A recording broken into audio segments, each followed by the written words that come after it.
할렐루야. 오늘 하나님의 말씀을 사모하고 또 하나님께 나오는 모든 분들에게 하나님의 은혜가 함께 하시기를 먼저 주님의 이름으로 축원합니다. 2011년도에 2011년 5월 21일에 아주 크나큰 사건 하나가 있었습니다. 그 사건은 바로 지구 종말의 날을 선포하는 사건이었습니다. 패밀리 라디오 방송을 이끄는 해롤드 캠핑이라는 이 목사님께서 2011년 5월 21일 오후 5시 59분에 대지진과 함께 심판이 시작되고 예수님께서 재림하셔서 선택받은 자들만 하늘로 올라간다라고 이렇게 예언을 했습니다. 이 일로 인해서 미국 전역은 광고판이나 포스터, 전단지, 버스 옥의 광고, 이 캠핑의 예언으로 완전히 도배가 되었습니다. 그런데 안타깝게도 이 목사님의 예언은 빗나가고 말았습니다. 이 목사님을 추종하던 한 뉴욕에 사는 퇴직자인 로버트 피츠패트릭이라는 사람이 있습니다. 이 사람은 자기가 가지고 있는 거의 전 재산 14만 달러를 이 마지막 때를 예언하는데 홍보하는데 다 쏟아부었습니다.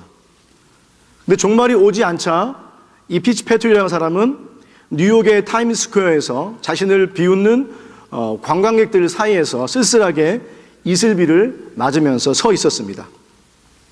자, 비록 여러분이 해롤드 캠핑 목사님의 예언한 날짜는 맞지 않았습니다. 그날 주님이 오시지는 않았습니다.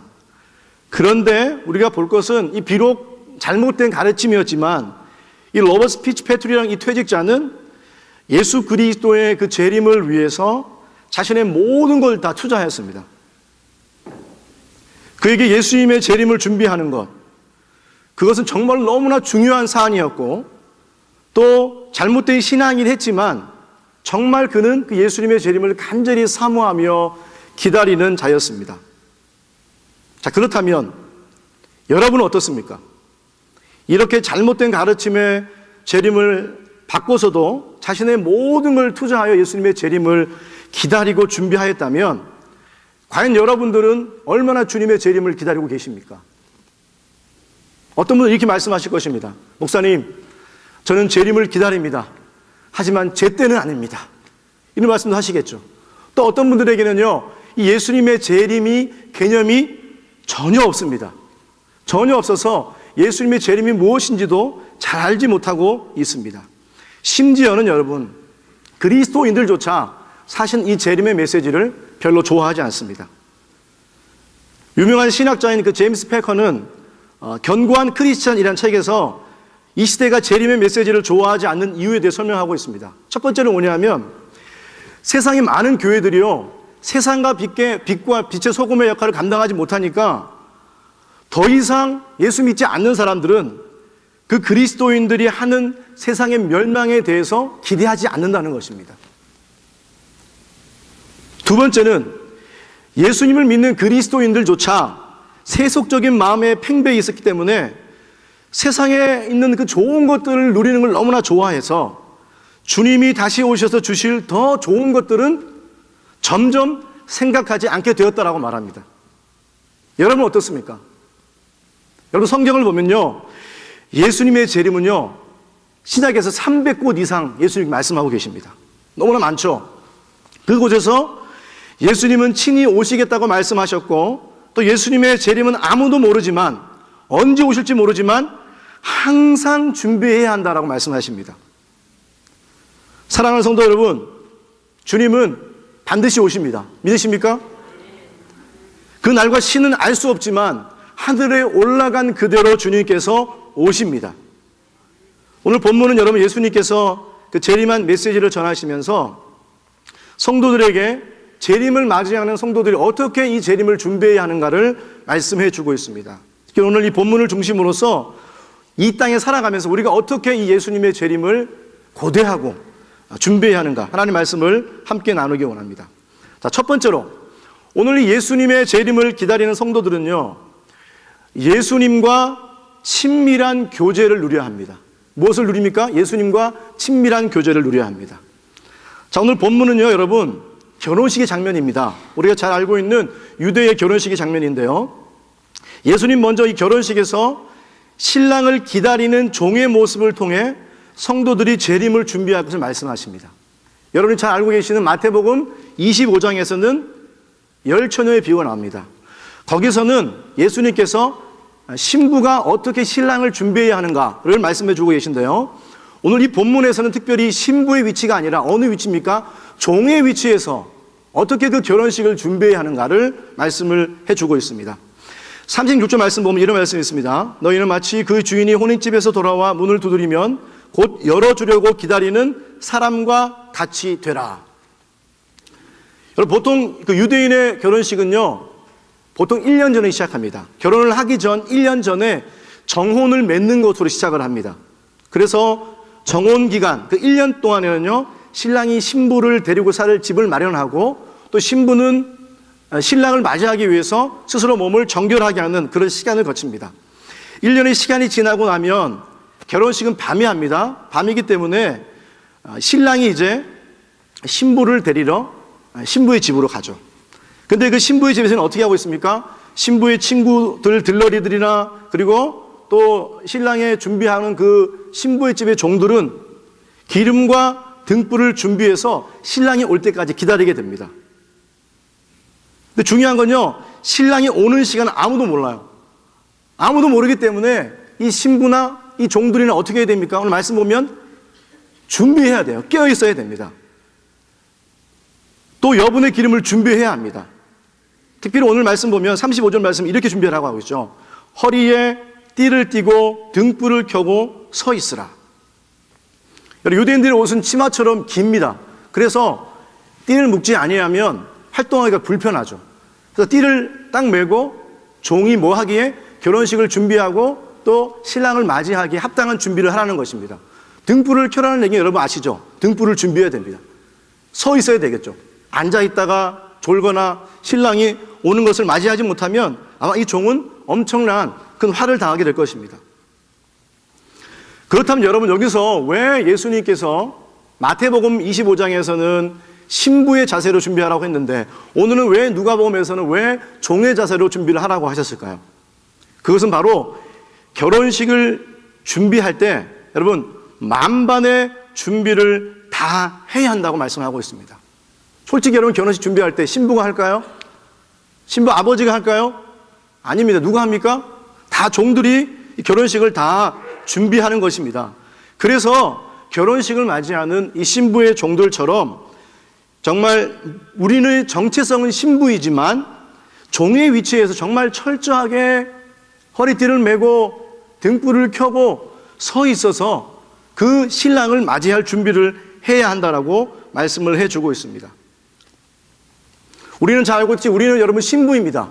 우리의 정체성은 신부가 분명합니다. 그러나 결혼식을 준비할 때 준비하되 종들처럼 충성되게 신실하게 준비해야 하는 것을 우리에게 말씀을 해주고 있습니다. 자, 이것은 여러분 결혼식에, 유대인의 결혼식에 있어서 준비해야 될 일입니다. 자, 그렇다면 오늘 그렇다면 우리가 과연 예수님과 그 결혼식, 그 신랑 되신 예수님을 준비하기 위해서 오늘날 우리는 무엇을 준비해야 할까요? 여러분, 신랑과 신부, 결혼식에서 가장 중요한 것이 무엇일까요? 무엇이 가장 중요할까요? 예물이 가장 중요할까요? 결혼식장을 어디서 하는가가 중요할까요? 무엇이 제일 중요합니까? 신랑과 신부의 사랑이 제일 중요합니다. 신랑과 신부의 친밀함, 그 인격적인 관계, 그 깊은 사랑의 교제가 사실은 결혼식의 가장 핵심입니다. 아무리 결혼식이 잘 준비되어 있다고 할지라도 결혼식에 사랑이 빠지면 그건 결혼식이 아니라고 말할 수 있겠죠. 마찬가지로 오늘 여러분 주님께서 우리에게 준비하기 원하시는 건요, 바로 이 사랑의 관계입니다. 정말 예수님과 인격적이고 친밀한 교제를 나누는 이 교제의 관계를 예수님은 우리에게 원하고 계십니다. 요한복음 10장에 보면 선한 목자의 비유가 나오죠. 그 선한 목자의 비유에서 예수님은 자신을 선한 목자라고 말씀하십니다.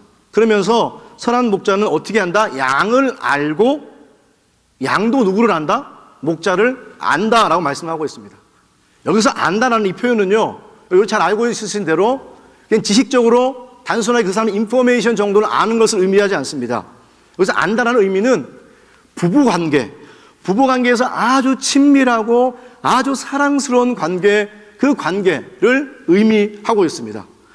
그래서 목자가 우리를 알고 우리도 목자를 안다는 것은 마치 신랑과 신부가 정말 그 안에서 결혼식을 한 것처럼 정말로 사랑과 그 친밀함과 그 인격적인 교제를 통해 깊이 아는 것을 우리에게 말씀을 해주고 있습니다. 또 요한복음 여러분 15장 7절 말씀 보면 이런 말씀이 있습니다. 너희가 내 안에 거하고 내 말이 너희 안에 거하면 무엇이든지 원하는 대로 구하라. 그리하면 이루리라. 내가 내 안에 거하고, 너희가 내 안에 거하고 내 말이 너희 안에 거하면, 내가 너희 안에 거하고 내 말이 너희 안에 거하면. 이 말씀 무슨 말씀인가요? 정말 예수님과 친밀한, 아주 친밀한 관계를 말하고 있습니다. 예수님께서 말씀하시는 거죠. 내 안에 너 있다. 이렇게 말하는 겁니다, 여러분. 우리 얼마 전에 결혼하신 우리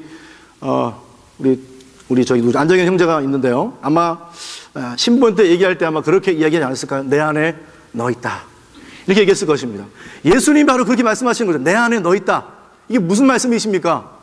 내가 너를 얼마나 사랑하는지 아느냐. 나는 너와 이런 정말로 인격적이고 친밀한 사랑의 교제를 맺기 원한다라고 예수님께서 말씀을 하고 있습니다.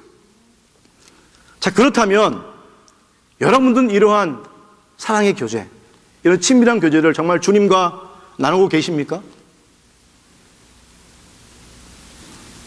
어떤 분들은요, 신앙생활을 하면서 주일에만 나와서 예배를 드리는 분이 계십니다. 또 어떤 분들은요, 기도를 하는데요, 기도는 밥 먹을 때만 하는 것으로 생각하는 분이 계십니다. 또 말씀은 너무나 좋아요. 하나님 말씀 너무나 좋죠. 그런데 말씀은 주일날 설교 본문 읽을 때 외에는 저는 읽지 않아요. 성도들 교제 너무나 좋죠. 주일 와서는 너무나 열심히 사랑하고 섬기지만 가서는 전혀 교제의 모습이 없다는 것입니다. 이런 여러 가지 모습을 볼 때 여러분, 우리 이러한 모습이 정말 주님과 인격적인 관계를 맺고 있다고, 그분과 친밀한 관계를 누리고 있다고 우리가 자신 있게 말할 수 있을까요? 세들백 교회 담임하신 여러분 릭 워렌 목사님 잘 아시죠? 이 릭 워렌 목사님이 하나님과 친밀함을 넘치도록 누리는 방법이라는 칼럼을 썼습니다. 거기서 이 목사님께서 하나님과 친밀하고 풍성한 인격적 교제를 나눌 수 있는 세 가지 방법을 이야기했습니다. 세 가지 방법은 3T입니다. 3T. 첫 번째 T는 뭐냐면요, time. 두 번째는 뭘까요? 맞춰보세요. 두 번째는 뭘까요? talk. 세 번째 뭘까요? trust. 이 세 가지가요, 예수님과 인격적이고 풍성한 관계를 맺는 세 가지 방법입니다. 첫 번째 time이죠. 여러분, 누구를 알려면 여러분 뭐 해야 됩니까? 그 사람 만나야 됩니다. 시간이 필요해요. 하나님과의 관계도 마찬가지입니다. 여러분들이 하나님과 관계에서 시간을 투자하지 않으면 절대 그분과 인격적인 교제를 맺을 수 없습니다. 릭 워렌 목사님은 내가 5년 전이나 또는 10년 전, 20년 전보다 내가 예수님을 더 깊이 아는 이유는 그 예수님과 더 많은 시간을 보냈기 때문이다 라고 말합니다. 여러분, 예수님과 많은 시간을 보내는 이유는요, 왜 그럴까요? 예수님이 원하시는 게 바로 우리 자신이거든요. 우리를 만나서 우리와 대화하고 싶고 우리와 그 인격적인 관계를 맺고 싶어 하는 것이 바로 예수님의 사랑입니다. 그래서 그 교제의 깊이는, 예수님과 교제의 깊이는 그 예수님과 보낸 시간과 여러분 비례합니다. 그래서 많은 시간을 보내면 보낼수록 친밀함이 더해집니다. 여러분, 인간관계도 마찬가지죠. 두 번째는 뭐예요? talk, 대화입니다. 대화. 관계는 여러분 대화가 필요하죠. 예를 들어서 가정에 부부 사이에 한 사람이 입을 다물면 어떤 일이 벌어집니까? 결혼관계에 위기가 옵니다. 대화를 많이 해야 합니다. 어떤 분은 말하겠죠. 목사님, 대화를 많이 하면 우리 집은 싸웁니다. 그래서 저는 대화를 하지 않습니다. 이렇게 말할 수도 있어요. 근데 정말로 여러분, 진정한 대화를 나누면요, 깊은 대화를 나누면 그 안에 이런 인격적인 관계가 형성이 됩니다. 그래서 여러분, 우리가 하나님께 기도할 때는요, 대화할 때는 어떻게 대화합니까? 그냥 하나님 앞에서 뭐 가식 같은 거 다 내려놓고, 그냥 뻔뻔함 다 내려놓고 솔직하게 말하는 겁니다. 하나님, 다윗의 기도처럼 여러분의 속마음을 그대로 하나님께 다 이야기하는 겁니다. 하나님, 이건 이쨌고요, 저랬고요, 아주 막 사소한 것까지 하나님과 대하면 좋겠죠.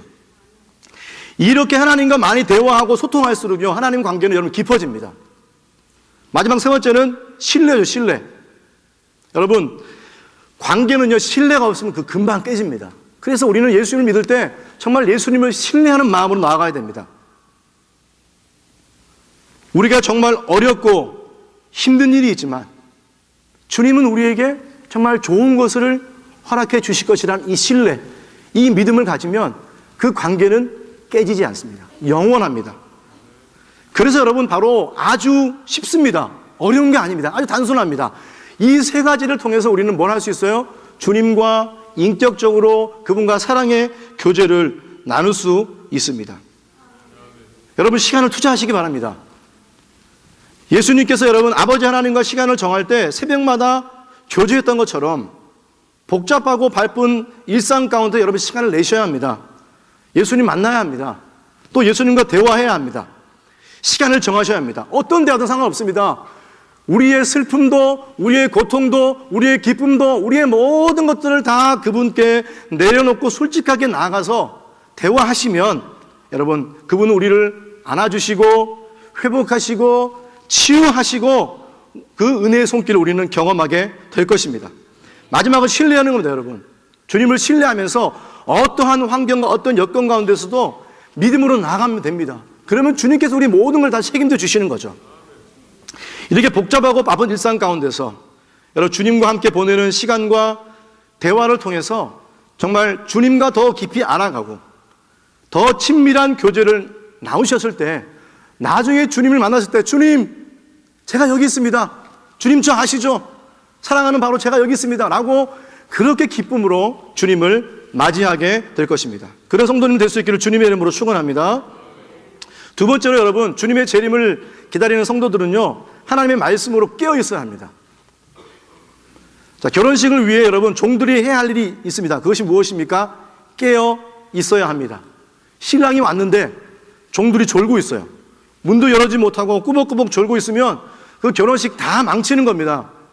그래서 37절 말씀 이렇게 말하고 있죠. 주인이 와서 깨어있는 것을 보면 그 종들은 복이 있으리로다. 내가 진실로 너에게 이르노니 주인이 띠를 띠고 그 종들을 자리에 앉히고 나와서 수종 들리라.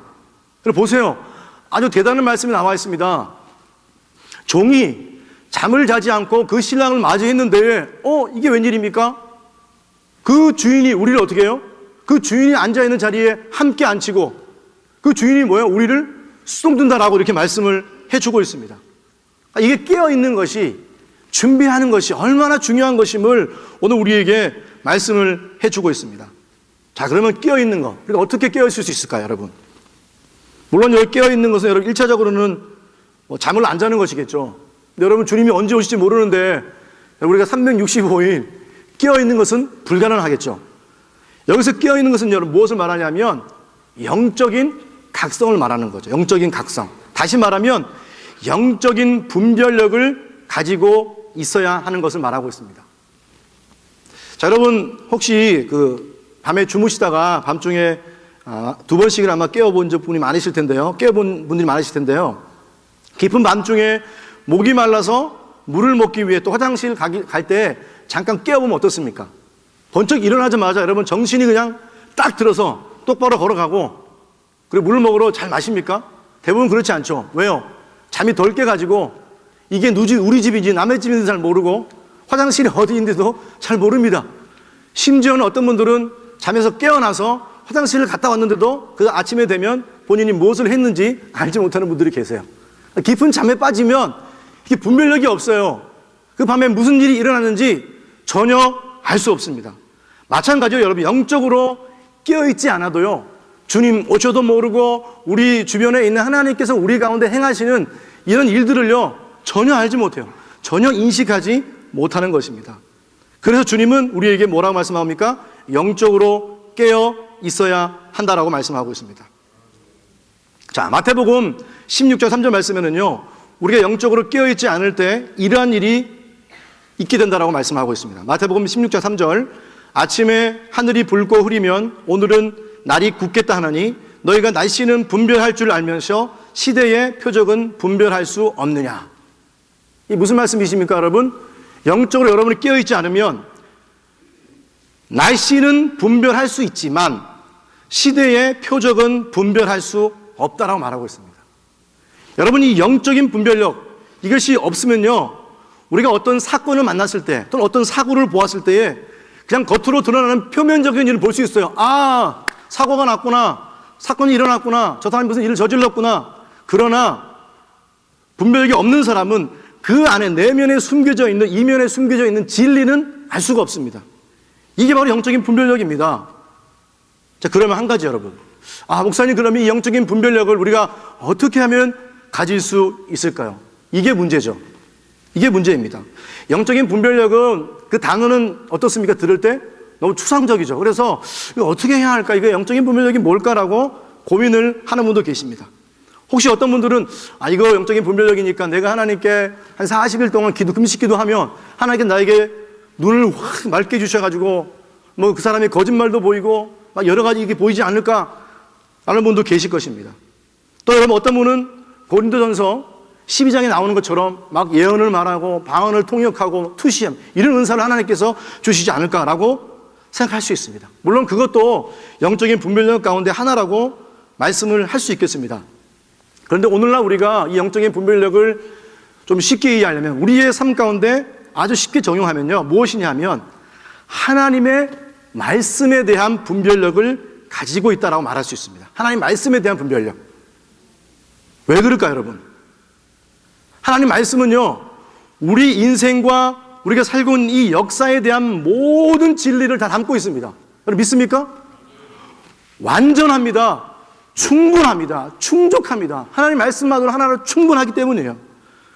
여러분은 성경이, 하나님의 말씀, 이 성경이 우리의 인생의 모든 것들과 역사에 대한 모든 진리를 담고 있는 것을 믿으시기 바랍니다. 그래서 하나님 말씀만으로 충분하며 이것이 완전하기 때문에 이 하나님의 말씀이 우리의 삶과 신앙의 기준과 근거가 되심을 믿어야 합니다. 이것이 바로 성경의 말씀입니다. 그래서 영적인 분별력은요, 하나님의 말씀을 얼마나 열심히 연구하고 묵상하고 사랑하는가에 달려 있습니다. 이러한 이유 때문에 여러분, 바울은요, 사랑하는 제자 디모데에게 디모데후서 2장 15절 말씀에 이것을 말하고 있습니다. 너는 진리의 말씀을 옳게 분별하며 부끄러울 것이 없는 일꾼으로 인정된 자로 자신을 하나님 앞에 드리기를 힘쓰라. 여러분, 진리의 말씀을 옳게 분별하는 것, 이것은 하나님 앞에 부끄러울 것이 없는 무엇으로? 일꾼으로 인정되는 것이다 라고 말씀을 해주고 있습니다. 여러분, 저기 우리 캘리포니아 북쪽 지역에 가면 그레이스 커뮤니티라는 교회가 있습니다.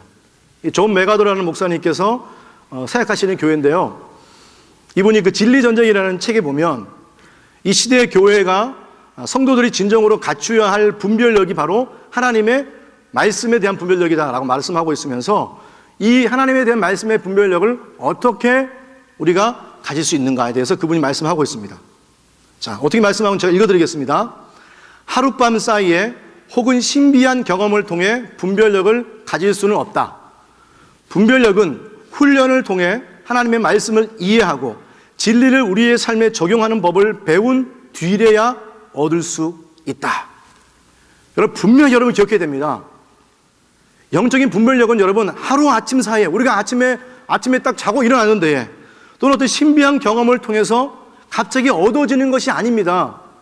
하나님 말씀, 그 말씀을 훈련하고 그 말씀의 깊은 묵상을 통해서 하나님의 뜻과 하나님의 계획을 발견할 수 있습니다. 제가 여러분 화요일 날 저녁에 여성 제자반을 하고 있습니다. 몇 명인지 아세요? 12명입니다. 12명이에요. 저는 예수님은 아니지만 어떻게 술을 마치다 보니까 12명이 되었습니다.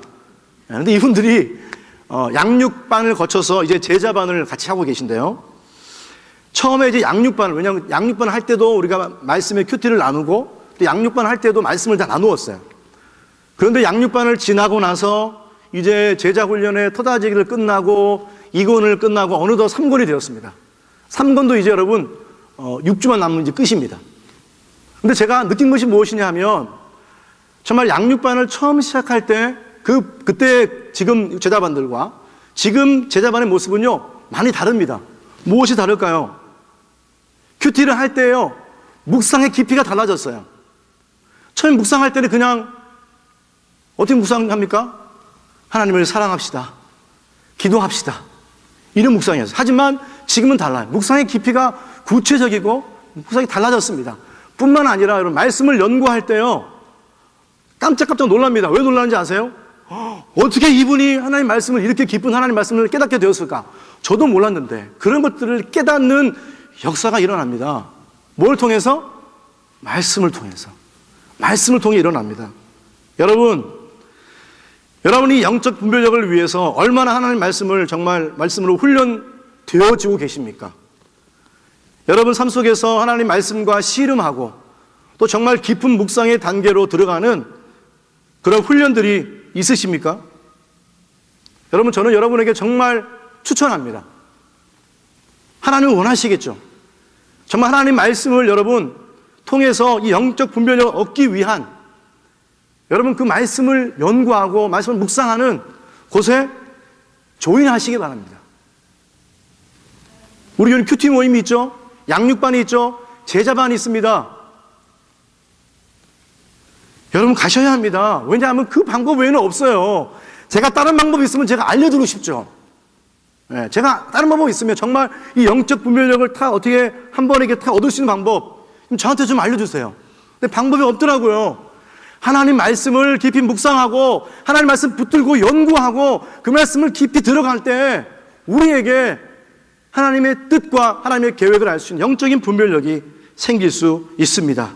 사랑하는 성도 여러분, 하나님 말씀을 훈련을 받고 또 그 말씀을 깊이 묵상하는 그러한 단계로 들어가기 원하신다면 조인하십시오. 여기서 큐티라든지 어느 곳에든지 말씀을 연구하고 그 묵상하는 단계에 들어가시기 바랍니다. 그렇게 하나님의 말씀을 묵상을 통해서 우리에게 영적인 분별력이 생기면 오늘날 이 시대에 여러분 잘못된 가르침과 재림에 대한 잘못된 신앙을 우리는 어떻게 할 수 있습니까? 분별할 수 있습니다.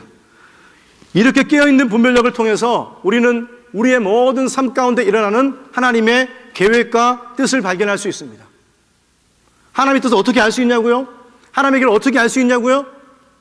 말씀을 통해 알 수 있어요. 다른 것을 통해는 전혀 알 수 없습니다. 이런 영적인 분별력, 말씀을 통한 분별력을 통해서 이 시대를 향한 하나님의 귀한 뜻을 발견하신 여러분들 될 수 있기를 주님의 이름으로 축원합니다. 마지막 세 번째는 여러분 재림을 기다리는 성도들은요 Now and Here의 삶을 살아야 합니다. Now and Here. 여러분 본문을 보면 여러분 맨 끝에 우리 말씀을 보면 선한 청지기의 비유가 등장을 합니다. 이 선한 청지기의 비유는요 정말 우리 재림을 준비하는 성도들에게 아주 중요한 말씀입니다. 자, 말씀을 잘 보면 오늘 두 명의 청지기가 등장합니다. 한 명은 선한 청지기, 한 명은 악한 청지기입니다. 여기서 말하는 청지기는 여러분 종의 개념이 아닙니다. 종들보다는요 좀 높은 개념이죠. 다시 말하면 집안의 모든 업무를 맡아보는 가정 총무의 역할입니다. 구약에 보면 누가 일을 감당했죠? 요셉이 일을 감당했죠. 보디발의 아내만 빼고 그 모든 집안의 것들을 재정을 관리하고 다 하는 게 어떤 일이었습니까? 가정 총무, 요셉이 하는 일이었습니다. 여기서 말하는 청지기는 바로 그런 가정 총무를 이야기를 합니다. 자, 지혜 있고 신실한 청지기가 나옵니다. 이 사람은 어떻게 했습니까? 그 종들을 맡아가지고 때를 따라서 양식을 나누어주고 그 집을 어떻게 해요? 잘 관리를 너무 잘했습니다. 주인이 내가 외출을 한다 얘기했지만 이 사람은 뭐 주인이 외출을 했든 안 했든 별로 중요하지 않아요. 그냥 자신이 늘 해왔던 것처럼 집안의 구석구석을 치우고 종들을 관리하고 집안의 모든 재정을 잘 관리했습니다. 주인이 언제 오시는가? 그 사람 별로 중요하지 않아요. 뭐가 중요합니까? 그냥 늘 자신의 위치에서 묵묵하게 그 사역을 감당하고 있는 것입니다. 멋있죠, 여러분? 멋있지 않습니까? 여러분 주위에 이런 분들과 일하면 일 정말 잘 될 거예요. 여러분들이 그런 사람이 될 수 있기를 주님의 이름으로 축원합니다.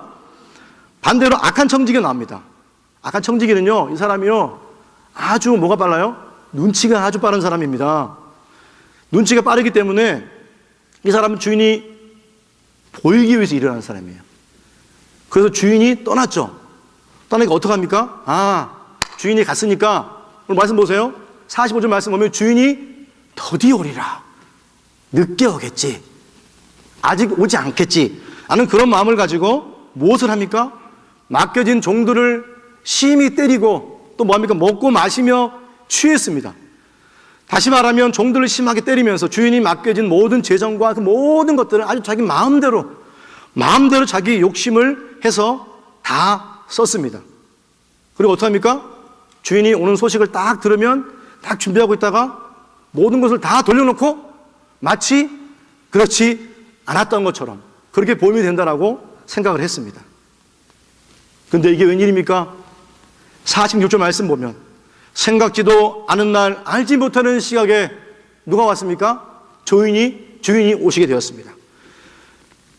이 사실을 알게 된 주인은 어떡합니까? 약한 청지기는 벌을 받겠죠. 뒤 말씀 보면 이 벌을 받는데 어떻게 해요? 이 악한 청지기는 알고도 그렇게 했기 때문에 어떻게 해요? 더 많이 매를 맞는다라고 성경에서 말씀하고 있습니다. 주인의 뜻을 알고도 준비하지 아니하고 그 뜻대로 행하지 아니하는 종은 많이 맞는다 라고 말씀하고 있습니다. 여러분, 이 예수님께서 이 선한 청지기의 비유를 통해서 오늘 우리에게 말씀하시는 것이 무엇일까요? 무엇을 말씀하고 있는 것일까요? 그것이 바로 now and here의 삶입니다. 여러분 초기 여러분 기독교는요 천국의 이미지를 어떻게 얘기했냐면 마치 유토피아, 우리가 이 땅에 살다가 저 천국에 올라가서 행복하게 누릴 저 천국이라고 그렇게 가르쳤습니다. 그래서 우리가 어떻게 부릅니까? 죄 많은 이 세상은 내 집 아니네, 이 땅은 내 집이 아니기 때문에 나는 저 하늘에 올라가서 살 거야. 또 뭐라고 말합니까? 썩어져 없어질 이 세상, 더러운 이 세상, 이렇게 이야기를 합니다. 이렇게 가르쳤기 때문에 어떤 일이 일어났습니까? 이 땅에서 천국 백성으로 살아야 할 삶이 약화된 거예요. 왜요? 이 집은 내 집이 아니니까, 더러운 세상이니까 오직 천국만을 바라보면서 이 땅에서 삶은 별로 중요하지 않다고 생각을 했습니다. 그러나 오늘 이 선한 청지기의 삶을 통해서 예수님은 우리에게 뭐라고 말씀하고 있습니까? 천국 백성을 살아가면서 재림을 준비하는 백성들은 뭐가 제일 중요하다? 바로 오늘, now, 여러분 오늘이 가장 중요하다라고 말씀하고 있습니다. 또 뭐가 중요하다?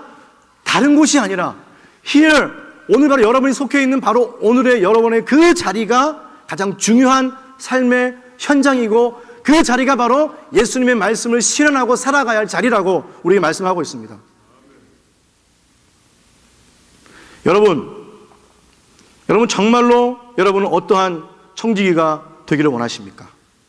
주인이 일찍 오든 늦게 오든 자신의 직분을 신실하게 감당하는 종이 되시길 원하십니까? 예수님은 여러분 언제 오는지 우리는 알 수 없습니다.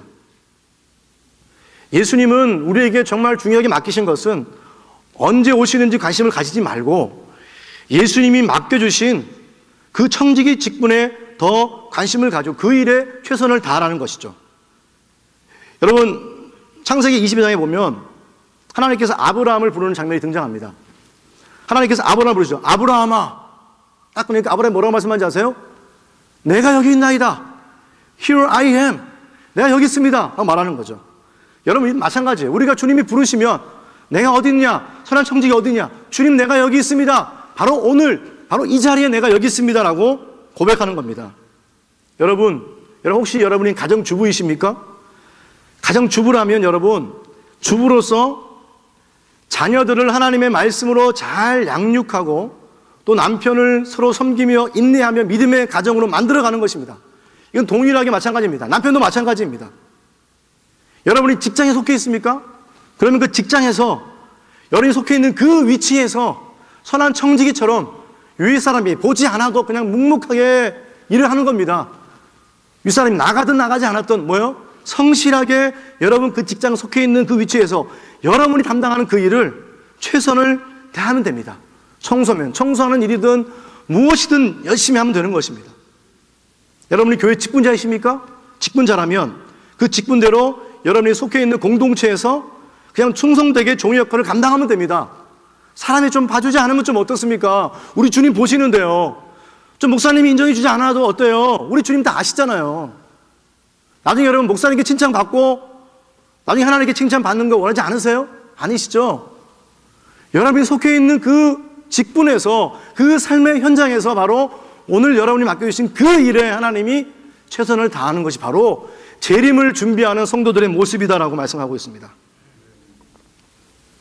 마지막 한 가지 이야기로 마치겠습니다. 여러분 스코틀랜드 복음 전도자요 찬송가 작사자인 호라티우스 보나르라는 사람이 있습니다. 이분은 우리가 지금 부르고 있는 찬송가의 한 7곡을 작사한 분인데요. 이분은 일평생 동안 주님과 동행하면서 예수님의 복음을 전하고 그 은혜 안에 있기를 원했고 그렇게 살았습니다. 근데 이분이 평생을 그 경건한 삶으로 일관하시면서 항상 했던 행동이 있어요. 무엇이냐면 아침에 딱 눈을 뜨고 해가 뜨면 창문을 열고 커튼을 딱 제치면서 주님 이 아침에 오시겠습니까? 라고 외쳤어요. 또 밤이 되면 창문을 닫으면서 뭐요? 주여 이 밤에 오시겠습니까? 라고 그렇게 항상 주님을 맞을 준비를 하고 살았다라고 합니다. 여러분 과연 그러세요? 여러분 아침에 딱 일어나면 주님 이 아침에 오시겠습니까? 밤에 주님 이 밤에 오시겠습니까? 고백하십니까? 사랑하는 성도 여러분, 재림은 끝이 아닙니다. 재림은 끝이 아니라 영광스러운 하늘나라의 문은 시작입니다. 여는 시작입니다. 주님이 오시는 그날 우리는 영광 가운데 오시는 그 주님을 맞이하게 될 것입니다. 한번 상상해 보세요, 여러분. 그 모든 가운데서 여러분 영광스럽게 임재하시는 그 주님, 상상만 해도 가슴이 뛰지 않으십니까? 벅차오르지 않으세요? 여러분, 그 주님을 맞을 준비를 하시기 바랍니다. 시간을 투자하여서 하나님과 대화하시고 주님과 대화를 통해서 친밀하고 인격적인 사랑의 관계를 맺으시기 바랍니다. 말씀에 깊이 묵상하고 연구함을 통해서 하나님의 말씀을 읽고 하나님의 뜻을 분별하는 지혜를 가지시기 바랍니다. 마지막으로 Now and here, 여러분 속해 있는 그곳에서 성실하게 충성스럽게 그 일을 잘 감당하셔서 나중에 영광스럽고 거룩하신 그 아름다운 천국 혼인잔치에서 주님을 다 만나는 성도들이 다 될 수 있기를 주님의 이름으로 축원합니다.